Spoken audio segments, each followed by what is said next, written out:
Merci, Monsieur le Président. Madame la Vice-présidente, ce qui se joue aujourd'hui autour du Groenland dépasse de loin un désaccord diplomatique ponctuel. C'est une épreuve de puissance et de vérité pour l'Europe.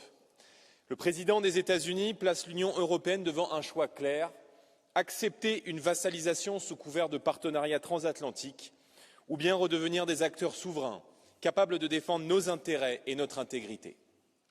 Le moment que nous vivons n'est pas un accident de l'histoire. Il est l'aboutissement de décennies d'aveuglement stratégique nourris par l'illusion d'une mondialisation pacifiée et par l'abandon progressif de notre autonomie au profit d'une dépendance bien confortable. Lorsqu'un président américain menace ouvertement un État européen, lorsqu'il combine une pression territoriale assumée avec un chantage commercial explicite, ce n'est pas seulement un partenaire qui s'exprime, c'est un rapport de force qui s'impose. Et c'est notre crédibilité qui est alors mise à l'épreuve.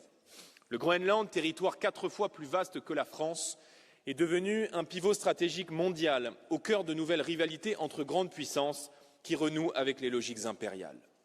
Nous le disons ici, ce qui se joue aujourd'hui préfigure les conflits de demain. Céder créerait un précédent grave, un précédent qui concernerait demain d'autres territoires européens et peut-être après-demain des territoires ultramarins français qui pourraient à leur tour subir des pressions comparables.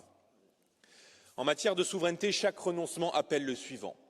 Face à cette situation, l'Union européenne est au pied du mur mais n'a pas le droit de se taire face aux provocations qui menacent sa prospérité et son intégrité.